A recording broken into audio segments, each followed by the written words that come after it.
Hola Artista, episodio 14. Estás escuchando Hola artista. Hola, artista. ¡Hola, artista! Hola Artista, el podcast de las artes escénicas y audiovisuales por Óscar Domínguez.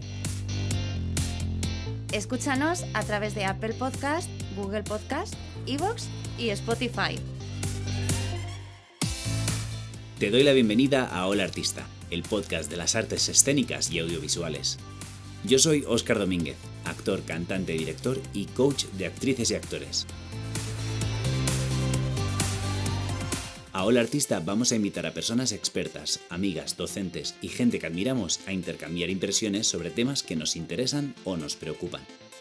De la mano de profesionales vinculados o no a nuestro sector, aprenderemos y reflexionaremos acerca de ideas, consejos y secretos de nuestra profesión.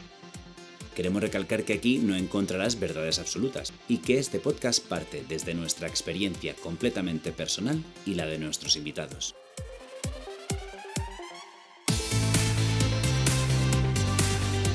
Y hoy hablamos con Diego Rodríguez. Hola Artista. Hola Óscar, ¿cómo estás? Pues encantado de que estés aquí en el podcast. Lo mismo digo, la verdad.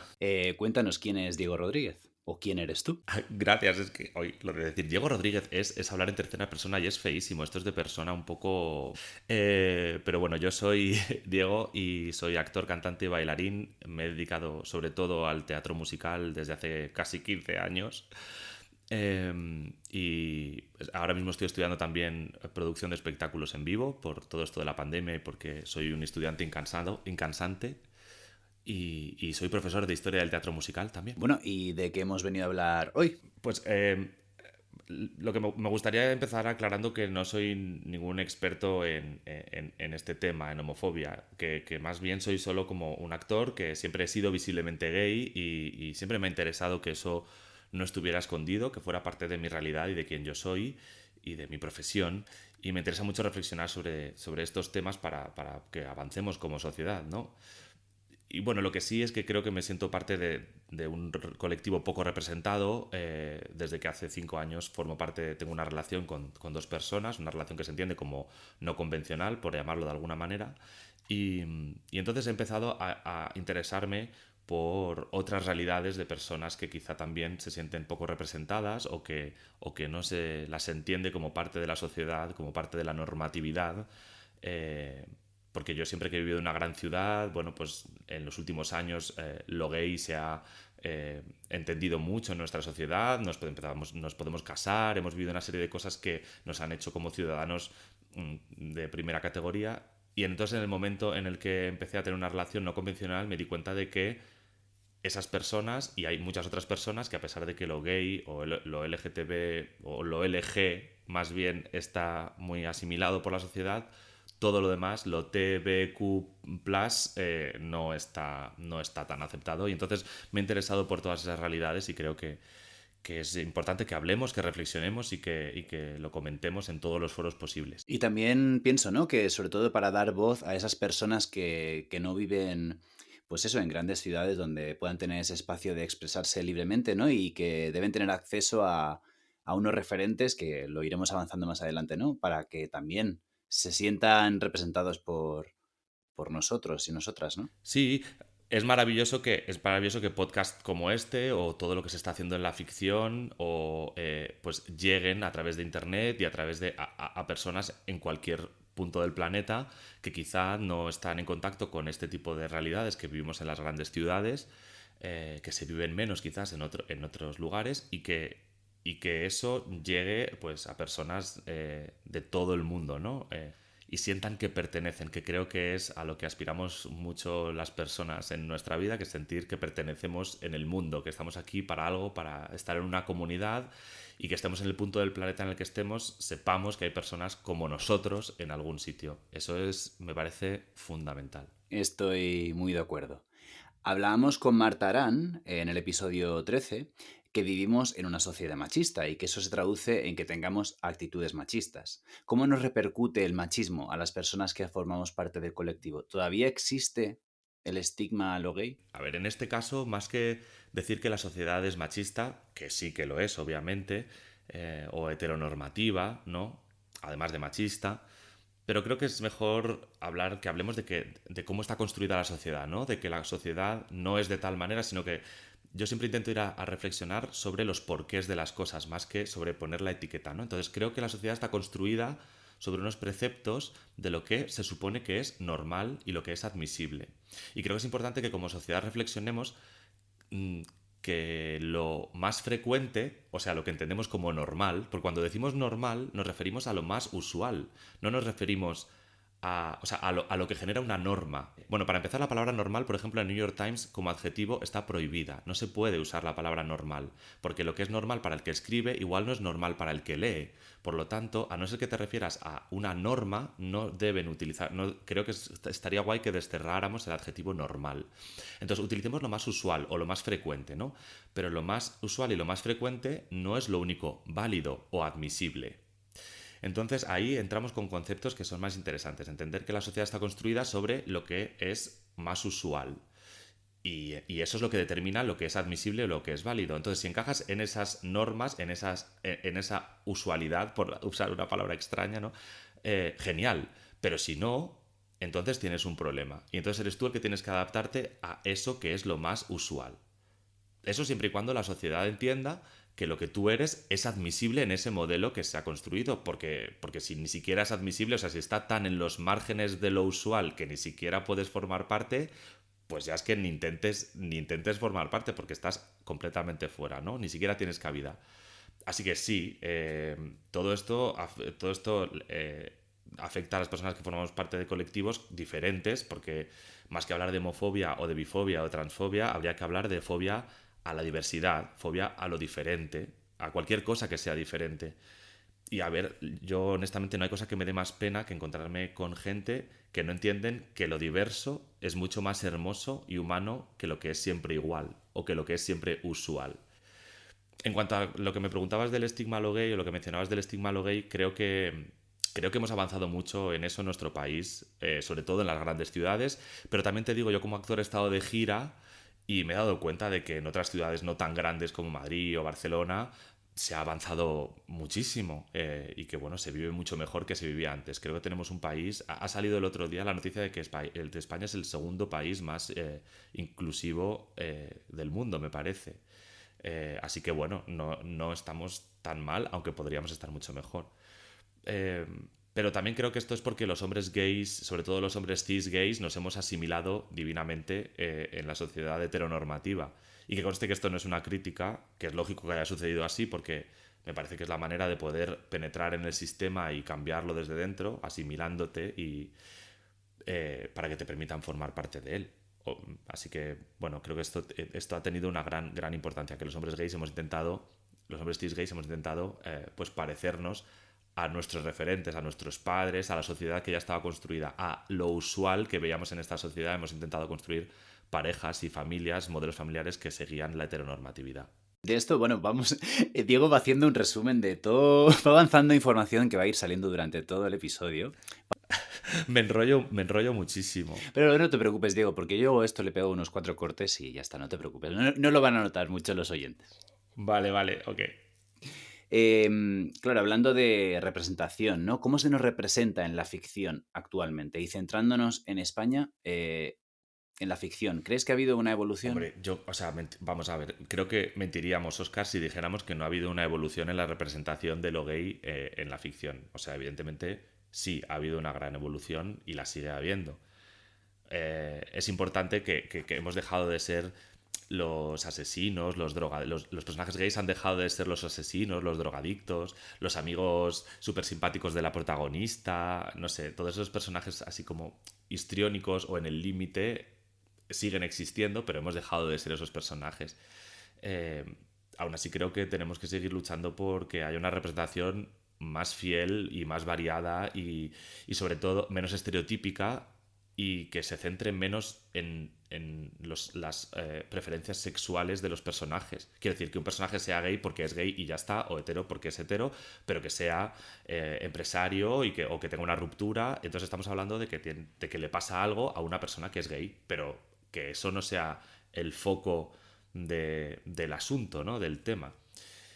Y sobre todo creo que es importante que cuenten o sea, que las historias cuenten nuestras historias y que no sean historias que estén al servicio de la heteronormatividad o de lo que la heteronormatividad disfruta como, bueno, hasta donde nos permite llegar, ¿no? Es como qué divertido tener un personaje gay que nos hace reír y que, qué graciosillo es el personaje mariquita, pero no se trata de eso, no se trata, o sea, se trata de que nosotros nos sintamos representados, no se trata de que las personas heterosexuales se lo pasen bien y ya está, que también, pero es que nosotros nos tenemos que sentir representados. No sé si estás de acuerdo conmigo y si te pasa eso a ti cuando veías cosas de pequeño y ahora con la distancia igual las ves y dices, hombre, esto estaba muy bien, pero esto era para que el hombre heterosexual que veía esto se riera y no para que yo me sintiera bien como gay viéndome representado en la tele, ¿no?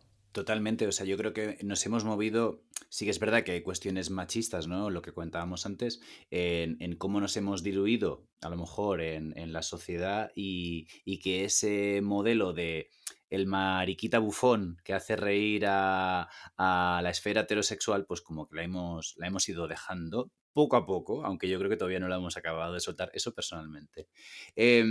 Con Katy Say, la invitada del episodio 12, hablábamos sobre los privilegios desde nuestra posición en el colectivo, siendo hombres cisgénero, y explicado así muy rápido para el que no sepa el concepto, ¿no? Que es que nuestra identidad de género corresponde con nuestro sexo de nacimiento. ¿Crees que somos conscientes de esos privilegios respecto al muy invisibilizado mundo lésbico o la esfera bisexual o pansexual? Y me avergüenzo ahora mismo de decirlo aquí, lo digo abiertamente, porque somos dos hombres cis hablando de este tema. Totalmente, totalmente. O sea, quiero decir, vamos a partir de la base de que tanto tú como yo somos dos hombres cis que, bueno, que igual tenemos... no sé si es hablar de derechos, hablar de derecho a hablar es muy fuerte, pero bueno, pues que lo estamos haciendo, lo hacemos desde el mayor de los respetos bueno, teniendo en cuenta que en todos tus podcasts das voz a muchas otras realidades. Entonces, si yo fuera el único invitado de tu podcast, sería quizá reprobable, pero como no es así, pues bueno, pues soy uno más de todas esas personas. Creo que eso es muy importante.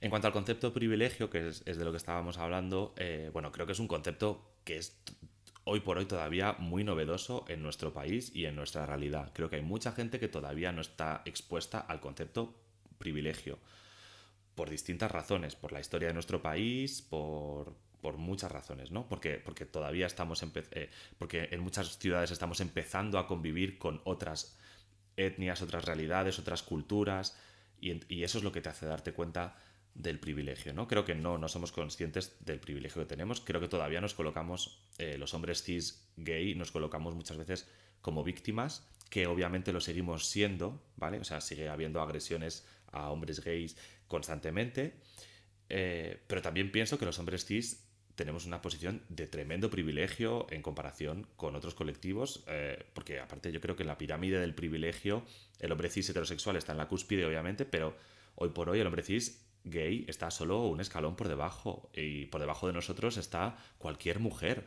sea heterosexual o no.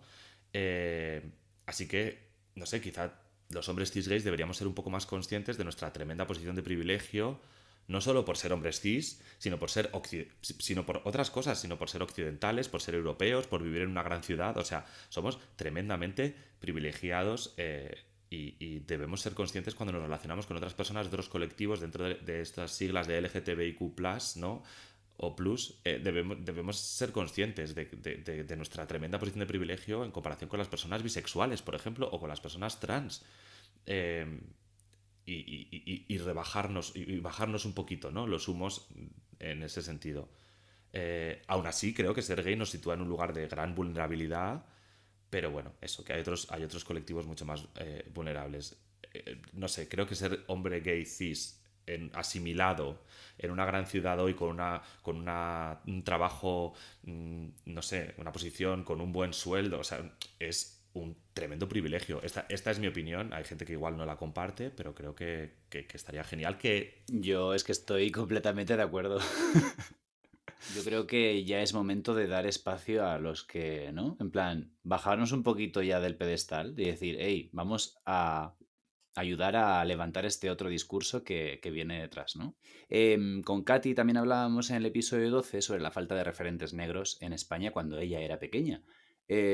¿Cuándo empezamos a tener en nuestro país referentes gays? Y al ser también un especialista en historia del teatro musical, ¿cuándo tuvimos esos primeros referentes gays aquí en España? Y bueno, y también cómo ha evolucionado esto con el paso del tiempo. O sea, por ejemplo, yo recuerdo mis primeros referentes gays, fueron, yo qué sé, pues fue de repente Boris Izaguirre, por ejemplo. Es el gay que no es ficción, es la tele, ¿no? Ojo, no es ficción, era la tele. Y bueno, me parece que Boris hizo un trabajo encomiable por la comunidad gay, por poner a los gays en primera plana, y la pluma sin ningún tipo de problema, y me parece que es encomiable y eso, es de aplaudir, efectivamente, pero yo tengo que hablar de lo que me generó a mí, y a mí me generó que yo estaba en ese momento de que quería salir del armario y tenía miedo de que si salía del armario me identificaran con ese tipo de gay, que, que era muy denostado en la sociedad. El problema, evidentemente, no era de Boris Izaguirre, ni de su pluma, ni de lo que él representaba, sino obviamente de la sociedad. Pero claro, yo tenía miedo que mis abuelos, que mis padres, pensaban que iba a ser ese personaje histriónico, sin darse cuenta de la persona tremendamente educada, formada, interesantísima que es Boris Izaguirre. Bueno, también mis referentes pues fue todo el universo de Almodóvar, con los personajes de, yo qué sé, de Eusebio Poncela o de Miguel Bosé, me hablaban de otras maneras de entender la sexualidad, las películas de Eloy de la Iglesia, que las veía así como de soslayo, que eran mucho más oscuras, ¿no? Eh, Porque en España hubo muchos, en la ficción tardó mucho en haber referentes gays. Yo lamentablemente no veía, por ejemplo, Al salir de clase, porque todavía no había salido de clase, pero en Al salir de clase fue el primer beso gay en la televisión española en un personaje que interpretaba Alejo Sauras. El primer beso gay fue en Al salir de clase. El problema de los personajes gays o lésbicos o trans era que eran prescindibles en la trama, o sea, los añadían porque tenía que haber como una cuota de pantalla de estos personajes, se añaden, es como que tienen que... Pero en realidad si los quitaban, la trama seguía igual. Entonces ahí hay un problema, porque son personajes prescindibles. Es importante que esos personajes que representan esos colectivos no sean prescindibles en la trama principal, o sea, que su trama sea tan potente que no los puedas quitar. Entonces, bueno. Luego cuando fui adolescente, que estaba ya metido en el teatro musical de lleno, pues mi primer referente de lo gay fue Rent, evidentemente. Bueno, y no solo de lo gay, hablando otra vez también como de lo diferente, ¿no? De otras realidades, del lesbianismo, de la bisexualidad, de lo drag, de lo trans, de esas barreras que había en el género y la sexualidad que empezaban como a desdibujarse para mí. Y después, ya como estudiante de arte dramático, descubrí Ángeles en América de Tony Kushner, una obra de texto que se hizo película por HBO y que creo que la vi gracias a Canal Plus entonces, y me cambió bastante la vida, y esos son los referentes que tuve yo. Luego ya empecé a descubrir muchas más y ya pues no paré, porque aparte me encanta la literatura y el teatro LGTB. Pero en cuanto a los referentes que hemos tenido en nuestro país de teatro musical, bueno, o en el mundo, ya en los años 60 empezaba, pues el personaje, por ejemplo, de Cabaret, de Cliff, es un personaje bisexual que no sabemos bien si le gustan los hombres o las mujeres, que le genera un cierto conflicto, pero tampoco tanto. El conflicto de Cliff es más a nivel personal que sexual. Es como que ahí viven toda su sexualidad en el Berlín de entreguerras como con mucha naturalidad, ¿no? Pero el gran éxito del teatro musical americano pues, llega en el año 83 con La jaula de las locas o La Cage aux Folles, porque es el primer musical de temática LGTB que hace dinero, que gana premios, y eso en Estados Unidos, ganar dinero, ya sabéis que lo es todo, y lo coloca en un lugar como de mayor importancia, ¿no?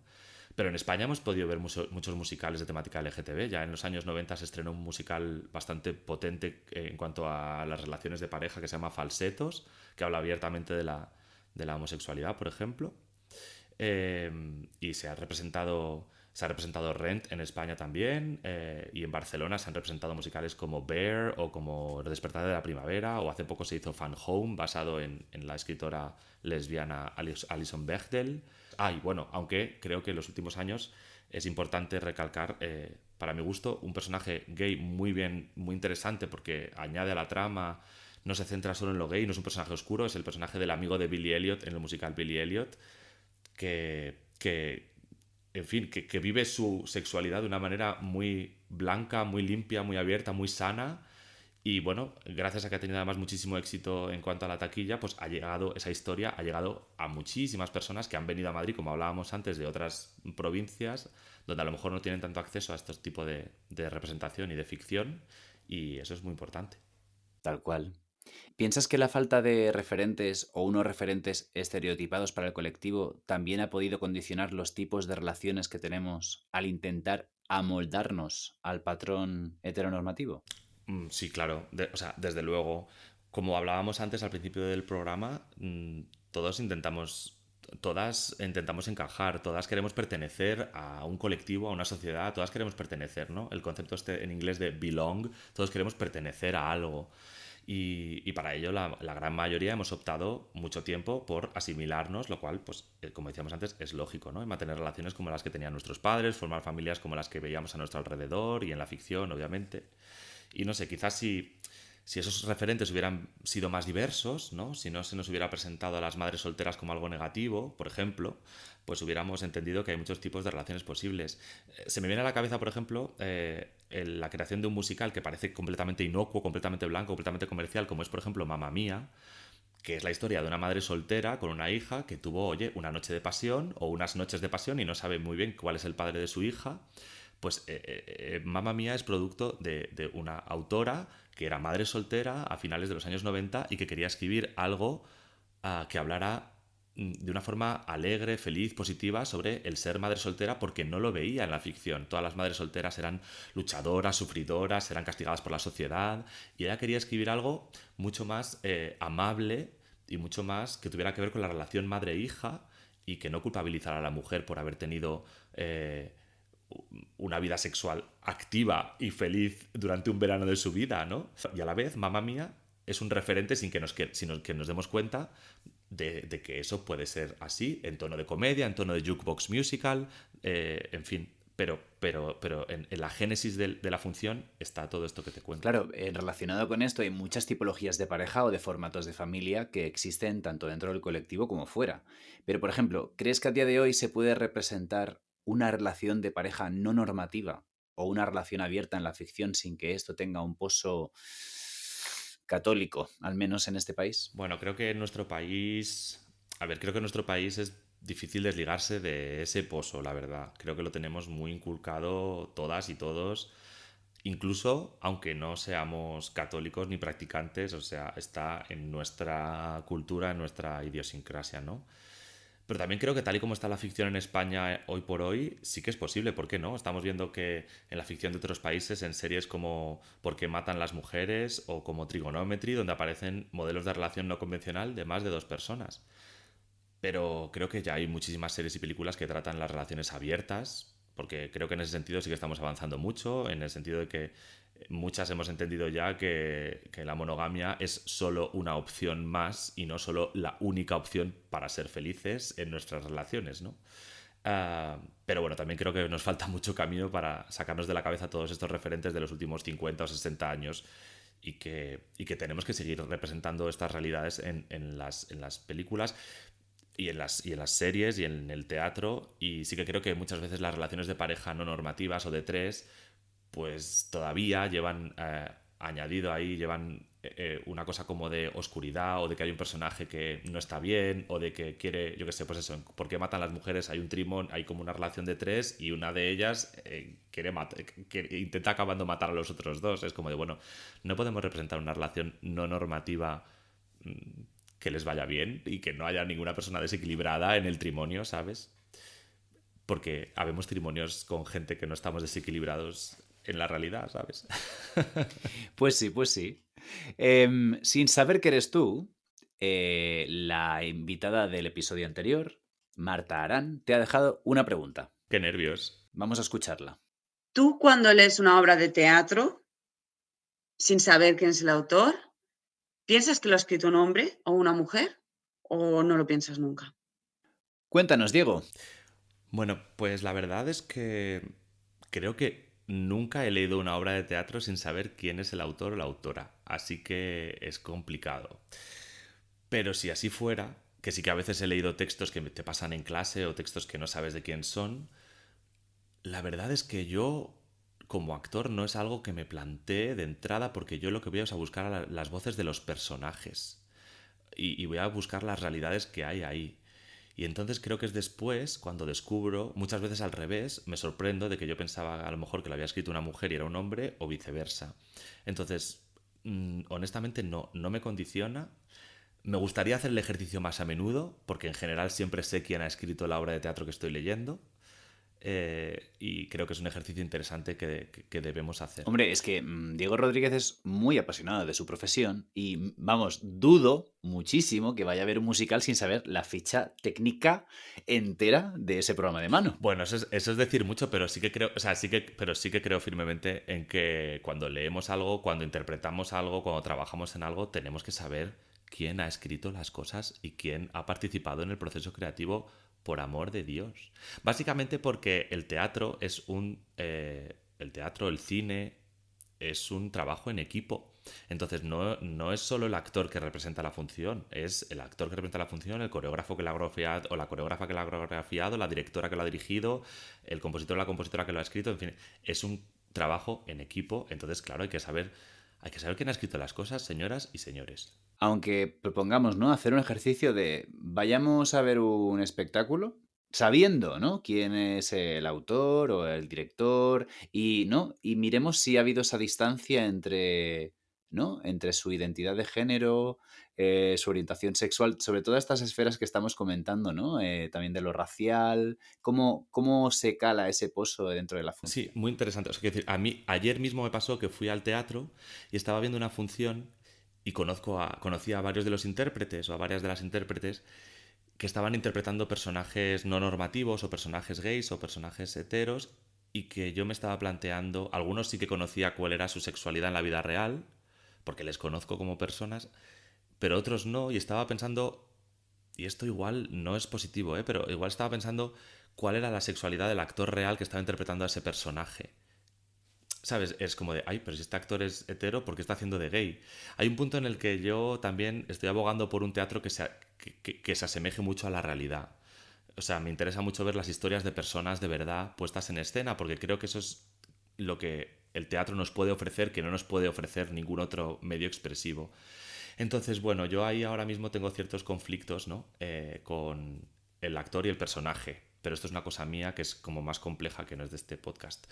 Entonces, pero sí, sí que es una reflexión a la que voy, y que creo que es positivo que los espectadores estemos pensando en la identidad de género del personaje, la sexualidad del personaje que estamos viendo representado, si el autor o la autora que lo ha escrito pensaba en ello, cuál es la identidad de género. O sea, es que la identidad de género sea una incógnita de la ecuación hoy por hoy es muy importante, porque hasta ahora era algo que ni siquiera se planteaba. Nos planteábamos la biología de la persona que teníamos delante, la sexualidad de la persona que teníamos delante, pero no nos planteábamos la identidad de género de la persona que teníamos delante, o del personaje, en este caso hablando de teatro, y creo que eso es importante, que sea un aspecto más a tener en cuenta por el autor, o por la directora, o por él o la intérprete. Diego, sin saber quién es, ¿qué le preguntarías al siguiente invitado o invitada del podcast? Déjale una pregunta.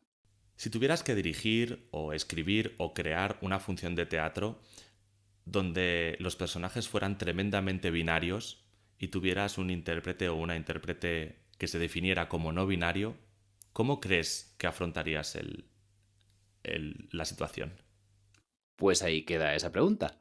Diego, ¿dónde te podemos encontrar en redes sociales? Bueno, me podéis encontrar en Instagram en @Diego_RDRGZ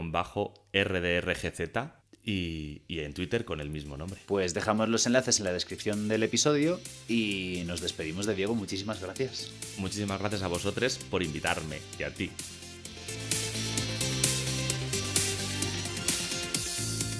Toma nota. ¿Qué puntos clave hemos tocado en Hola Artista?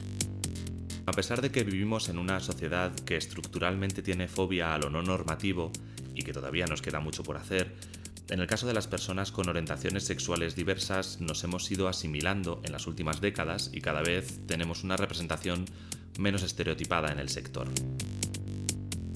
Es importante que personajes que representen a los distintos colectivos no solo se les incluya en la ficción para cumplir con la cuota de pantalla, sino que también cuenten sus propias historias y sus propias tramas y tengan un peso para así ser un referente y también explicar otras realidades, así como tipologías de pareja o de familias diferentes. No podemos olvidar que los hombres cisgénero gay, especialmente los que vivimos en grandes ciudades, tenemos un privilegio por encima de otros movimientos minorizados como el lésbico, bisexual y transgénero, y que deberíamos ser conscientes de nuestro discurso desde esa posición y dar espacio, apoyo y voz al resto de personas del colectivo.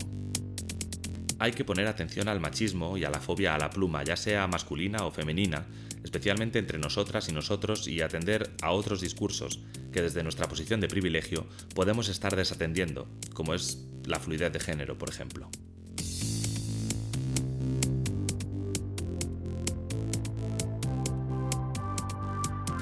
Estás escuchando Hola Artista, por Óscar Domínguez. Bandeja de entrada. Envíanos tus consultas, dudas y sugerencias por escrito a través de nuestro chat de Instagram y Facebook o por email a artista.podcast@gmail.com o bien envíanos un mensaje de voz a través del enlace en nuestra biografía de Instagram. Y aquí tenemos una semana más a Mercedes Salvadores. Hola, artista. Hola Artista, ¿qué tal, Óscar? Pues encantado de saludarte, verte y saber qué tenemos entre manos esta semana. Pues tenemos cosas muy interesantes entre manos porque nos han enviado una pregunta de esas que dan para un programa. Pues cuéntame. Pues te cuento. Tenemos una pregunta de Anita Díaz Escriche. Muchas gracias, Anita, por tu pregunta. Y vamos a escucharla. Vamos allá. Hola, Óscar y Mercedes. Bueno, primero de todo, felicidades por vuestro trabajo. Estoy enganchadísima a los podcasts y me encantan. La pregunta que os quería proponer es, ¿qué opináis sobre realizar cursos con directores de casting o revisiones de videobook con directores de casting? ¿Creéis que es una herramienta muy positiva para poder acceder a posibles castings de ficción para gente novel? Muchas gracias, chicos. Pues muchísimas gracias, Anita, por tus palabras y por tu pregunta, que tiene su miga, ¿sí o no?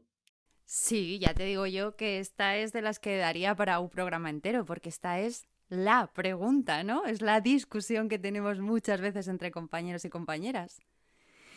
Los cursos con directores de casting, ese casting pagado que llaman algunos, ¿no? Pago para que me hagan un casting. Sí. Pues ella lo plantea desde la pregunta que hace, dice, sería interesante para las personas noveles, ¿no? Que están empezando. Pues quizá en ese sentido, y depende con el director de casting que lo hagas, sí que puede ser muy interesante, porque vas a entender muy bien cómo funciona la industria, qué es eso de tener representante, qué es lo que se busca, cómo puedes llegar, qué quieren y qué no quieren. Creo que como novel sí que es interesante, fíjate. Sí, como una primera toma de contacto con la industria está bien, pero sí que es verdad que tiene esa otra cara de la moneda, ¿no? Porque si vas a un curso con un director de casting y no estás del todo preparado o preparada, puede ser contraproducente. ¿O no? ¿Qué piensas tú? Claro, a ver, yo creo que hay que hacer estos cursos cuando ya te has formado un poquito y sabes más o menos, pues eso, algo de interpretación, de técnica, cuando estás un poco segura de tu calidad interpretativa, ¿no? Porque yo he ido a cursos de casting, con directores de casting, en los que había gente pues que no había hecho nunca nada y estaba allí para ver qué era aquello. Entonces, bueno, pues te expones a que un director de casting te vea en unas circunstancias que no son las ideales. Claro, eso es cierto. Tal cual. O sea, yo creo que está bien como simulacro, ¿no? Aunque a lo mejor algunos cursos no son exactamente eso, ¿no? Pero sí que ponerte en la tesitura de lo que es ponerte delante de una cámara en esa situación más o menos tensa o incómoda, ¿no? Donde te acaban de enviar hace pocos días una separata donde tú tienes que generarte ese personaje, esa historia y colocarte delante de un compañero que es o compañera que es la primera vez que ves, seguramente. Claro. Entonces esto, si no lo has hecho nunca antes, pues es un riesgo. Pues lo vas a hacer mal, obviamente. O sea, lo hacemos mal. Los que llevamos mucho tiempo, pues si no lo has hecho nunca, obviamente lo vas a hacer mal. Y se crea pues también una tensión en el curso porque no avanza y bueno, una serie de cosas que hay que estar preparado para hacerlo. Pero yo me gustaría tocar ese otro tema también que es el del que hablamos, ¿no? Entre nosotros, y es, ¿esto te genera trabajo realmente? Ay, qué complicado, porque siempre tienes algún compañero que dice, pues sí, yo hice un casting con tal persona y, oye, me llamó para un personaje. Sí, ¿a ti te ha pasado? Yo hice un curso con un director de casting, bueno, pero he hecho varios, de hecho puedo decir que he hecho bastantes, pero vamos, solo me ha resultado una vez. Entonces, quiero decir, al final es que la casualidad ocurra, ¿no? Que en ese momento cuadre que está buscando un perfil exactamente como el tuyo, en ese momento exacto, y se alineen los astros y de repente tengas trabajo. Pero es que no es la norma. No, no es la norma, aunque sí que está bien hacer toc de vez en cuando, ¿no? Decir, hola, aunque te conozca el director de casting y le conozcas, decir, hola, sigo aquí, no sé, mírame, he cambiado, he mejorado, no sé. Yo no creo que esté mal. Yo creo que cada uno tiene que hacer lo que cree que tiene que hacer. A mí esos cursos me sirven. Yo voy con la actitud de aprender, de saber cosas. Es interesante también ver lo que le gusta a cada uno, ¿no? Cómo puedes conquistar en caso de que luego te llamen para una prueba a uno o a otro, porque cada uno tiene sus gustos. Y también creo que hay una cosa que pasa, que es que corremos un riesgo al hacer estos cursos, y es que nos van a conocer como personas. Y somos humanos. ¿Y si le caes mal? Porque eso puede pasar.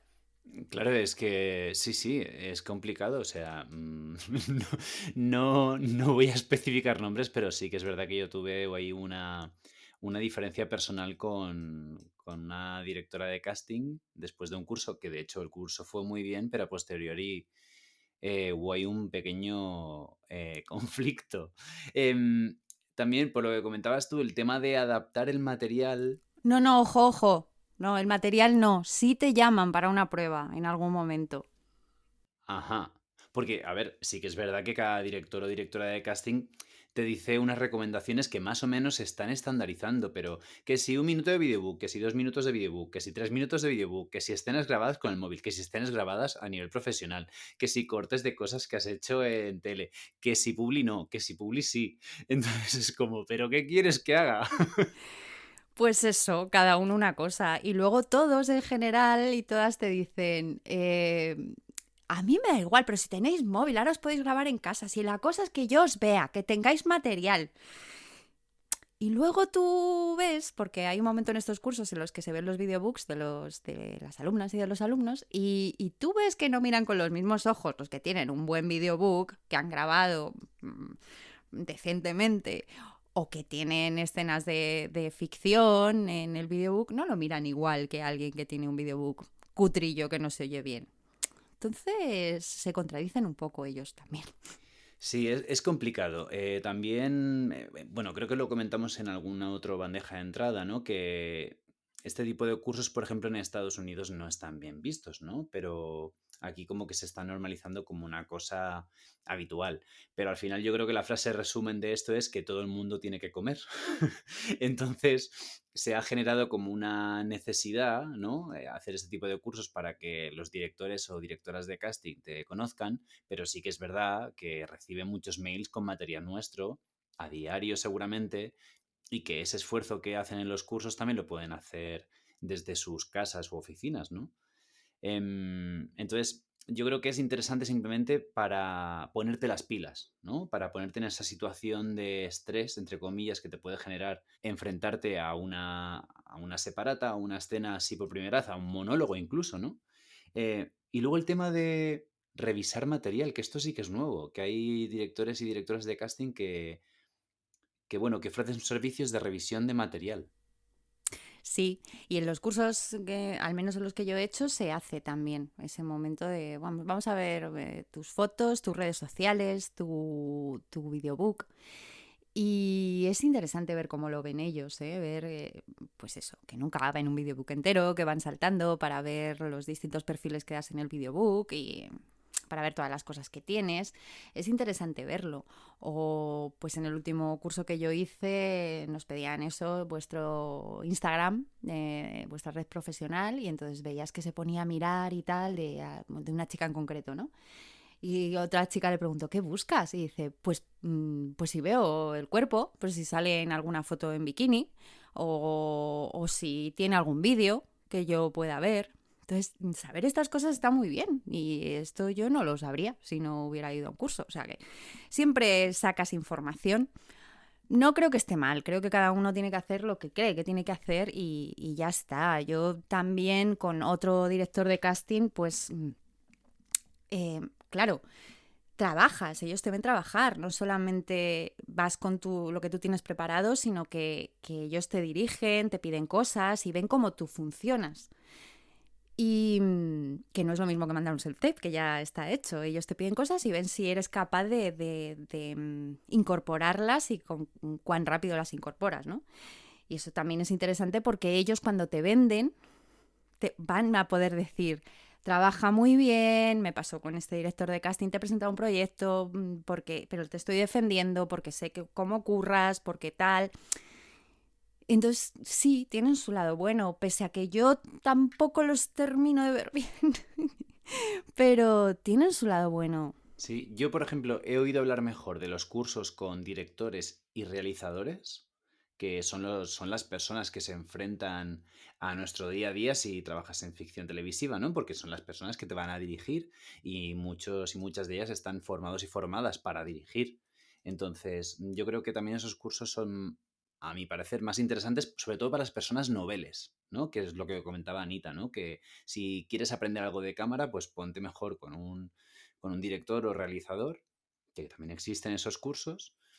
Y bueno, pues para enfrentarte un poco al código de la cámara, que es un poco diferente al del teatro, ¿no? Sí, es muy diferente, tiene su técnica distinta. Fíjate que es curioso porque con el último director de casting que hice curso nos contaba que están haciendo una asociación de directores de casting, que no la tenían, y que uno de los puntos que se ha planteado es que den cursos de dirección para saber dirigir a los actores. Me pareció muy interesante, porque aunque sean una prueba, es que ellos tienen que saber pedir cosas para poder sacarte lo que buscan, ¿no? Pues sí, gracias. Que se junten y que se pongan... Gracias a quien diera la idea.